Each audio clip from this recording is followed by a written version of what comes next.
नमस्कार. मालिकेच्या आजच्या भागामध्ये आपल्याला पाहायला मिळणार आहे की अद्वैत आणि कला या दोघांचं नातं खूप छान असं फुलत आहे, पण त्याचबरोबर रोहिणी आणि राहुल काही ना काही कांड करत आहेत. परंतु कलाने त्या दोघांना बघितल्यामुळं खूपच असा त्यांचा पचका झालेला आहे. आता लग्नाच्या आधीचे जे विधी आहेत ते सुरू झालेले आहेत. कला छान तयार झालेली असते. अद्वैतने कलाला गुलाबाचे फूल देऊन प्रपोज सुद्धा केलेला आहे. खूप छान असा हा सोहळा आपल्याला पाहायला मिळतो. तर इकडे खरेंच्या घरी अद्वैत हा आपल्याला साडी नेसून कलाला भेटण्यासाठी आलेला पाहायला मिळणार आहे. हे सगळं कशा पद्धतीने होणार आहे ते आपण पाहणार आहोत. त्यासाठी हा व्हिडिओ शेवटपर्यंत पहा. त्याचबरोबर चॅनलवरती नवीन असाल तर चॅनलला नक्की सबस्क्राईब करा. कारण कला जेव्हा त्याला विचारत असते तुमचा आवाज असा काय येतोय, तेव्हा ती समोरची व्यक्ती सांगत असते की कसं आहे माहिती आहे का, माझे गाण्याचे कार्यक्रम झालेले आहेत ना. आणि खरे असं म्हणता क्षणी कलाच्या लक्षात येतं की तो आलेला तो आहे तो म्हणजे चांदेकर. तर आजच्या भागाच्या रिव्ह्यूला आपण सुरुवात करूया. इकडे कला आणि काजल दोघीही सामानांची यादी गुरुजींकडून करून घ्यायची आहे. त्यासाठी गुरुजींकडे आलेले असतात आणि तिथे त्या दोघी जणी तिथं बसलेले असतात. तेव्हा ते म्हणत असतात की खरंच आता कला तुझं लग्न अगदी विधिवत पद्धतीने तुम्ही करता, ही गोष्ट खरंच खूप चांगली आहे. मला तर खूप आवडलेलं आहे, खूप चांगलं आहे. आणि खरंच चांदेकरांसारखं घराणं मिळायला सुद्धा खूप नशीब लागतं असं कला बोलत असते. तेव्हा कला म्हणत असते की त्यावेळेस गुरुजी बोलत असतात तेव्हा कला म्हणत असते की हो बरोबर आहे, खरंच चांदेकरांसारखं घराणं मिळायला ना खूप नशीब लागतं. आणि अद्वैत चांदेकर सारखा नवरा मिळायला मी खरंच खूप नशीबवान आहे. अद्वैत चांदेकर माझा लाईफ पार्टनर आहे. आणि या सगळ्या गोष्टी जेव्हा बोलल्या जात असतात तेव्हा मात्र इकडे गुरुजी म्हणत असतात की हो, आणि तुम्ही हे विधिव्रतपणे करताय ही गोष्ट सुद्धा खूप आवडलेली आहे. आणि मग कला आता अद्वैतचं कौतुक करायला सुरुवात करते. अद्वैतचं कौतुक करताना कला जरा सुद्धा थकत नसते, हे तर सगळ्यांनाच माहिती आहे. कला बोलायला सुरुवात करते. कला म्हणत असते की चांदेकर म्हणजे खरंच खूप चांगला आहे. म्हणजे आजपर्यंत त्याच्या बाबतीतल्या ज्या गोष्टी घडलेल्या आहेत ना त्या खरंच वेगळ्याच आहेत. म्हणजे आपल्याला जे वाटतं त्याच्यापेक्षा वेगळं काहीतरी घडलेलं असतं. आणि प्रत्येक वेळेस चांदेकर हा सगळ्यांना समजून घेत असतो. त्याचा समजूतदारपणा, त्याचा नात्याविषयी असलेलं प्रेम, त्याचबरोबर चांदेकरांच्या घरी सगळे सण वगैरे अगदी व्यवस्थित विधिव्रतपणे केले जातात. आणि त्याचबरोबर आबांचं असं म्हणणं असतं की घरातल्या सगळ्यांनी त्या प्रत्येक सणाला सुद्धा तिथे सगळ्यांनी उपस्थित राहिलं पाहिजे अशा पद्धतीने आबा सांगत आहेत. आणि त्याचबरोबर आबांचं सगळ्यांना ऐकावं लागतं. आबांनी ज्या गोष्टी केलेल्या असतात त्या अगदी मनापासूनच ठरवलेल्या असतात. आणि आता मात्र आबांनी जे केलेलं आहे त्यामुळं तर चांदेकरांच्या घरामध्ये या सगळ्या गोष्टी खूप छान पद्धतीने चालू असतात. तेव्हा इकडे काजल म्हणते की अगं तायडे, मला काय वाटतंय माहिती आहे का, तुला एवढं वाटतंय ना तर तू जाऊन हे करून ये ना, दाजींना फोन करून ये. कसं आहे, चांदेकर चाललंय ना इतक्या वेळ झालं, तर एक फोन करून ये, त्यांनाही बरं वाटेल तू त्यांना फोन केलास तर. असं जेव्हा सांगितलं जातं तेव्हा मात्र कला म्हणते पण अगं इथं गुरुजी आहेत ना, मग गुरुजींना ह्या सगळ्या गोष्टी कोण सांगणार आहे. तेव्हा काजल म्हणते अगं तायडे, मी आहे ना इथं, मग काळजी करायची काय गरज आहे, जा बरं सांगून ये जा तू, असं म्हणत कलाला ती सांगते.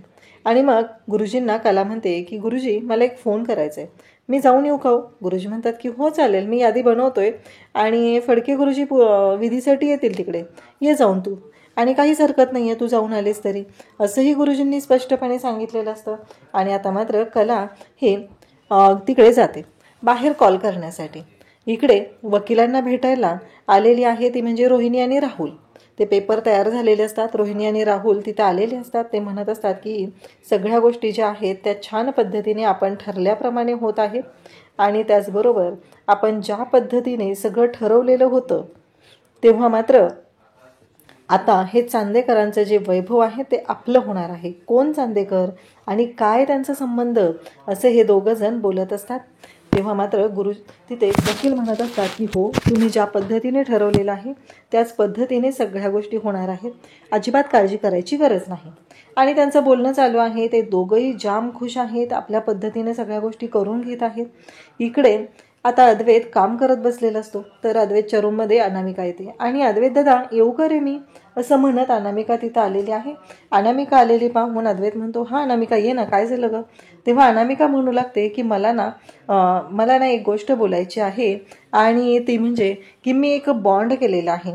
तेव्हा अद्वैत म्हणतो, बॉन्ड? कसला बॉन्ड? काय, कशाबद्दल बोलतेस तू. तेव्हा मात्र अनामिका सांगू लागते की हो, मी एक बॉन्ड केलेला आहे आणि त्या बॉन्डनुसार मला ना तुला एक विचारायचं आहे, ते म्हणजे की मला याच्यावरती सही हवी आहे. तेव्हा अद्वैत म्हणतो, हो का, बरं ठीक आहे, पण त्याची काही गरज नाही. अगं तू माझ्या छोट्या बहिणीसारखीच आहे आणि मी तुझ्या पाठीशी खंबीरपणे आहे, त्यामुळं काळजी करायची गरज नाही आहे. आम्ही सगळेजण तुझी बाजू घेतच आहोत. तेव्हा अनामिका म्हणते, ते आहेच रे, पण मागं जे काही झालेलं होतं सोहम आणि माझ्या नात्याचं, ते मी माझ्या मनाच्या समाधानासाठी केलेलं आहे. त्याच्यावरती मला तुझी सही हवी आहे. मी घरातल्या सगळ्यांना पण सही मागितलेली आहे, आबांनी, त्याचबरोबर आईंनी, त्याचबरोबर सरोज काकींनी, सगळ्यांनी मला सही दिलेली आहे. आता मला तुझीही सही त्याच्यावरती हवी आहे. तेव्हा अद्वैत तिला म्हणत असतो, पण हे बॉन्ड वगैरे हे सगळं मला तरी काही गरजेचं वाटत नाही आहे. तेव्हा मात्र इकडे अद्वैत म्हणतो की ठीक आहे, बरं तुला वाटतंय ना, तर आण इकडे, मी बघतो काय करायचं ते. असं म्हणत अद्वैतने तिच्याकडून तो जो बॉन्ड पेपर तिने आणलेला असतो, तो बॉन्ड पेपर घेतलेला असतो आणि त्याच्यावर वाचत असतो. तो तिने काय लिहिलंय, त्यात तिने लिहिलेलं असतं की माझं सोहमवरती खूप प्रेम आहे, मला सोहमबद्दल खूप वाटत असतं आणि सोहमसाठी मी एवढं सगळं करत आहे. अशा बऱ्याच गोष्टी त्यात तिनं लिहिलेल्या असतात. तिचं असं म्हणणं असतं की मी सोहमसाठी एवढं सगळं करते ना, तर सोहमने मला पुढे त्रास द्यायला नको आहे, म्हणून तुम्ही सगळे चांदेकर माझ्या बाजूने आहात. आणि इकडे अनामिका म्हणत असते की चला, माझ्या पद्धतीने सगळा प्लॅन सुरू झाला, कारण तिने त्या बॉन्ड पेपरच्या खाली दुसरे पेपर लावलेले असतात आणि त्याच्यावरती अद्वैतची सही होणार असते. तेवढ्यातच कलाचा फोन येतो आणि तो म्हणतो की नाही, मला हा कॉल घेणं खूप इम्पॉर्टंट आहे आणि मला हा कॉल घ्यावा लागणार आहे अनामिका, तू जरा बाहेर जातीस का.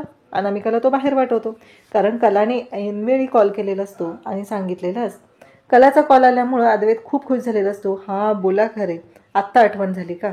तेव्हा कला म्हणत असते की हो, हां बोल चांदेकर, असं म्हणत दोघंही एकमेकांशी बोलू लागतात. खरं तर दोघंही जाम खुश असतात. दोघंही हे सगळं जे काही घडतंय ना, त्यामुळे त्यांना खूप भारी वाटत असतं, कारण काहीही झालं तरीही अद्वैत आणि कला यांची जोडी जी आहे ती किती खास आहे ते आपल्याला माहितीच आहे. आणि त्याचबरोबर हे सगळं जेव्हा घडत असतं तेव्हा मात्र इकडे अद्वैत म्हणत असतो की बरोबर आहे तुझं, पण, आणि मग इकडे कला अद्वैतशी बोलते, दोघांचंही बोलणं होतं, आठवण झाली म्हणून फोन केला असं सांगितलं जातं. आणि अद्वैत मात्र जाम खुश झालेला असतो. आणि इकडे रोहिणी मात्र एका गोष्टीसाठी खुश होते, वकिलांना सांगत असते की कोण चांदेकर, कुठले चांदेकर, त्यांचा नामोनिशाण आता राहिला नाही पाहिजे, सगळं उद्ध्वस्त करायचं आहे, इतक्या दिवसांची मेहनत जी आहे ती फळाला आली पाहिजे आणि सगळ्या गोष्टी व्यवस्थित अशाच झाल्या पाहिजेत असं ती सांगत असते. आणि तेव्हा मात्र इकडे राहुल आणि त्यांचं जे बोलणं चालू आहे, ती म्हणत असते की एकदा का आता अद्वैतच्या सह्या झाल्या की मग झालं, एक सही राहिलेली आहे. आणि कलाच्या कानावर ते शब्द पडतात. राहुल म्हणत असतो की खरंच मम्मा, यू आर ग्रेट मम्मा, असं म्हणत रोहिणीला मिठी मारत असतो. आणि कला मात्र तिथेच असते रस्त्याच्या बाजूला. कला आता त्यांच्याकडच्या बाजूला यायला सुरुवात करते आणि मधूनच एक गाडी जाते, हॉर्न वाजतो. तो माणूस म्हणतो काय हे सगळं, आणि त्यांच्या दोघांच्याही लक्षात येतं की कला तिथं आलेली आहे. ही गोष्ट जेव्हा त्यांना समजते तेव्हा मात्र त्या दोघांच्याही शिट्ट्या वाजू लागलेल्या असतात. आणि त्याचबरोबर इकडे जेव्हा हे सगळं घडत असतं तेव्हा इकडे कला तिथं आहे हे लक्षात आल्यामुळं ते दोघंही चांगलेच घाबरलेले असतात. त्यांना कळायचं बंद झालेलं असतं आणि ते दोघंही एकमेकांकडे पाहू लागतात. रोहिणी म्हणत असते, चल चल अद्वैत, अद्वैत चल लवकर, आपल्याला इथून निघालं पाहिजे, कारण हे दोघं कुठल्याही क्षणी पोहोचू शकतात. आणि त्या कलाने अद्वैतला फोन करून सांगण्याआधी आपल्याला घरी पोचलं पाहिजे. ती अद्वैतला काय सांगणार आहे, त्या गोष्टी खूप मॅटर करत आहेत, असं तिचं बोलणं सुरू आहे. आणि त्याच वेळी रोहिणी राहुलला म्हणत असते की चल, आतापर्यंत आपण एवढं सगळं लपवून ठेवलेलं होतं, पण आता हे सगळं असं उघड व्हायला लागलेलं आहे, हे होता कामा नये. एवढाच रोहिणीचा डाव असतो. आणि इकडे ती राहुलला गाडी पळवायला लावत असते. राहुल मात्र भरभर गाडी त्याची ताणत असतो. तो म्हणत असतो की नाही, आपल्याला काहीतरी करणं गरजेचं आहे. इकडे कला म्हणत असते की मी जे काय पाहिलेलं आहे ते मला चांदेकरला सांगितलंच पाहिजे. जोपर्यंत मी त्या गोष्टी चांदेकरला सांगत नाही तोपर्यंत काहीच होणार नाही. मला लवकरात लवकर जाऊन चांदेकरला ते सगळं सांगावं लागणार आहे. आणि मला चांदेकरला फोन करावाच लागणार आहे. इकडे रजनी आणि त्याचबरोबर अनामिका किचनमध्ये असतात. अनामिका म्हणत असते की खरंच आई, घरी ना म्हणजे हे सगळं जे काही घडत असतं ना ते खरंच खूप भारी आहे. लग्नामुळे ज्या वाईब्स असतात ना आपल्या घरामध्ये येतात ना, त्या मला खूप आवडलेल्या आहेत असं ती सांगते. तेव्हा मात्र रजनी म्हणते की हो ना, घरातल्या ह्या सगळ्या गोष्टी असतात ना त्या खरंच खूप छान असतात, वेगळ्या अशा घडत असतात. आणि त्याचबरोबर इकडे पाहायला मिळतं ते म्हणजे अनामिकाला म्हणत असते की बघितलं का, कला आणि अद्वैतचं लग्न कसं झालेलं होतं तेव्हा ते दोघं एकमेकांना ओळखत सुद्धा नव्हते, पण आता बघितलं का त्यांचं नातं कसं बहरतंय आणि ते दोघंही एकमेकांशिवाय एक सेकंदही राहू शकत नाहीये. खरंच ही गोष्ट ना खूप मोठी आहे असं सांगितलं जातं. तेव्हा मात्र इकडे सोहम तिथं आलेला असतो. ती म्हणत असते बघितलं ना, तुमच्या आणि सोहममध्ये पण आता तुझ्या आणि सोहमच्या नात्यामध्ये पण बदल होताना दिसत आहे आणि सगळ्या गोष्टी अगदी छान अशा घडत आहेत. हे ऐकल्यानंतर मात्र आता धक्का बसलेला असतो तो सोहमला. तेवढ्यात सोहम तिथं आलेला असतो. सोहम म्हणला, रजनी सांगू लागते की हे बघ, अनामिकाने एक पाऊल मागं घेतलेलं आहे, तर मला असं वाटतंय तू सुद्धा आता समजुतीनं घेणं गरजेचं आहे. तू सुद्धा एक पाऊल मागं घेऊन आता दोघांनीही सुखाने संसार करा असं म्हणत दोघांनाही जवळ घेतलेलं असतं. परंतु सोहमला माहिती असतं की ही अनामिका काय आहे आणि ती काय करू शकते. तेव्हा इकडे आता सगळेजण बोलत असतात, लग्नाच्या सगळ्या गोष्टींच्या बाबतीत सगळं बोलणं सुरू असतं. आणि इकडे कलाने फोन केलेला असतो अद्वैतला. तिला पहिलं अद्वैतला सांगायचं असतं की चांदेकर असं असं मी पाहिलेलं आहे. आणि तेवढ्यात अद्वैतने फोन उचललेला असतो. अद्वैत म्हणत असतो इम्पॉर्टंट कॉल आहे, तो फोनवर बोलत असतो. पण आता ह्या सोहमने मध्येच येऊन माती खाल्लेली आहे. सोहमने असं सांगितलेलं आहे की या सगळ्या गोष्टींमुळं आता पाहायला मिळतं ते म्हणजे सोहमने इथे सांगितले अद्वैतला की नाही, काही इम्पॉर्टंट कॉल वगैरे नाही आहे त्याचा, तो मुद्दाम करतोय, त्याला काही इम्पॉर्टंट बोलायचं वगैरे नाही असं सोहमने येऊन त्याचा फोन घेतलेला असतो. आणि त्याने सांगितलेलं असतं की हा जो फोन आलेला आहे ना तो कलावहिनीचा फोन आहे, त्याच्यामुळं आपल्याला दादा इथे गंडवतोय, त्याला ना बोलायचं आहे तिच्याशी म्हणून. ते दोघंही एक मिनिटही राहू शकत नाही आहेत. तेव्हा मात्र इकडे आता सोहम येऊन त्याचा फोन काढून घेतो. तर सगळेजण तिथे आलेले असतात. सगळेजण म्हणत असतात की बरोबर आहे, आता हा जो फोन आहे तो आपण द्यायचाच नाही आहे असं त्यात सगळ्यांचं ठरतं. तेव्हा मात्र आता अद्वैत म्हणत असतो की अरे मला काहीतरी महत्त्वाचं बोलायचं आहे, तिने कॉल केलेला आहे, काहीतरी बोलायचं आहे, तुम्ही असं काय करताय मला. पण हे कोणी ऐकायलाच तयार नसतात. यांचं मात्र एकच सुरू आहे की नाही, तो जो फोन आहे ना तो आम्हाला माहिती आहे की तिने कशासाठी केलेला आहे. आणि मग आता रोहिणी त्याच संधीचा फायदा घेते. रोहिणीला त्या दोघांमध्ये बोलणं होऊच द्यायचं नाहीये. रोहिणी म्हणते की बरोबर आहे, आता अद्वैत तुला माहिती आहे का, लग्न होईपर्यंत ना तुम्ही दोघांनी एकमेकांशी बोलायचं नाहीये, भेटायचं नाहीये असं म्हणत ती फोन काढून घेते. आता फोन तर काढून घेतलेला असतो, परंतु जेव्हा या सगळ्या गोष्टी घडत असतात तेव्हा मात्र इकडे कला फोनवर फोन लावत असते. कलाला काही करून अद्वैतला ते सगळं सांगायचं असतं म्हणून कला फोन लावते. परंतु अद्वैत मात्र फोन त्याचा लागतच नाहीये. रोहिणीने त्याचा फोन घेतलेला असतो. आणि आता मात्र कला खरंच थकून गेलेली असते. कला म्हणत असते की मला काही करून चांदेकरला ही गोष्ट सांगावी लागणारच आहे आणि चांदेकरला हे सगळं बोलावं लागणारच आहे. एवढंच कलाच्या डोक्यात सुरू असतं. कला म्हणते की मी मेसेज करून ठेवू का, जर मी मेसेज केला तर लवकरच क्लिअर होईल की मला काय सांगायचं आहे ते चांदेकरला कळेल. इकडे काजल म्हणत असते की अगं आई काय नाही, महत्त्वाचा फोन नाही आहे, बघितलं ना तिने काय केलेलं आहे. आणि असं म्हणत कलाने मेसेज करण्याआधीच कलाच्या हातातून काजलने इकडे फोन काढून घेतलेला आहे. अगं ती दाजींशी बोलते, दुसरं काहीच करत नाहीये ती असं म्हणत फोन काढून घेतलाय. कलाला एवढंच माहिती आहे की मला लवकरात लवकर चांदेकरला सगळं सांगणं गरजेचं आहे. आणि इकडे कलाची जी अवस्था आहे तशीच अवस्था अद्वैतची सुद्धा झालेली आहे. अद्वैतला सुद्धा घरातल्यांनी फोन दिलेला नाहीये म्हणून त्याची सुद्धा चिडचिड होत आहे. आणि इकडे कलाच्या बाबतीतही तेच घडत आहे. कला मात्र विचार करत असते की काय करू मी नक्की, कशा पद्धतीने अद्वैतला माझी गोष्ट सांगू, माझ्या डोक्यात काय सुरू आहे. त्याने जे पाहिलंय खरं तर कोणालाच इथे गांभीर्य नाहीये, दोघांचेही फोन काढून घेतले जातात. हे मात्र खूपच विचित्र असं घडत असतं. इकडे कला चिडलेली असते. कलाला काही करून चांदेकरला ही गोष्ट सांगायची असते. अद्वैतच्या बाबतीतही तेच घडत असतं. संगीता म्हणते की अजिबात नाहीये, आता फोनला हात लावायचा नाहीये. फोन तिने डब्यावरती ठेवलेला असतो आणि कलाला सांगितलेलं असतं की कामं करायला घे, हे तोरण करायचं आहे ना, त्या फुलांच्या पाकळ्या सेपरेट कर आणि तोरण करायला घे असं कलाला सांगितलेलं असतं. कलाची चिडचिड सुरू झालेली असते. कला म्हणत असते की काय करू मी, हे सगळं जे घडतंय ते. काजल म्हणत असते आता खरी मजा येणार आहे. खरंच तायडे तू ना खरंच खूप प्रेमात वेडी झाली गं दाजींच्या. कला मात्र अगदी प्रेमाच्यासाठी गप्पा मारायला फोन नव्हता करायचा, तर काहीतरी महत्त्वाचं सांगायला फोन करायचा होता. म्हणून कलाला खरं तर त्रास होत असतो. परंतु या सगळ्यांनी जो गोंधळ घातलेला असतो त्यामुळं मात्र कलाची चिडचिड होत असते. शेवटी कला म्हणते की ठीक आहे, मी नंतर सांगते. कलाची मनातून इच्छा नसते, पण कलाने आता काम करायला तर सुरुवात केलेली असते. कामाला सुरुवात केल्यामुळं इकडे कला शांत असते. तेव्हा अद्वैतच्या बाबतीतल्या गोष्टी तिला आठवत असतात, कारण अद्वैत आणि ती दोघंही एकमेकांशिवाय अजिबातच राहू शकत नाहीत. आणि त्याचबरोबर इकडे ह्या सगळ्या गोष्टी जेव्हा घडत असतात तेव्हा मात्र राहुल म्हणत असतो की मम्मा काय सॉलिड आयडिया लावलीस ग तू, खरंच म्हणजे जबरदस्त, यू आर ग्रेट असं म्हणत तो कौतुक करू लागतो. कारण रोहिणीने इकडे अद्वैतचा फोन आणलेला असतो आणि तो स्वतःकडे ठेवलेला असतो, कारण काहीही झालं तरी कला आणि अद्वैत यांच्यामध्ये संपर्क होऊ द्यायचा नाही.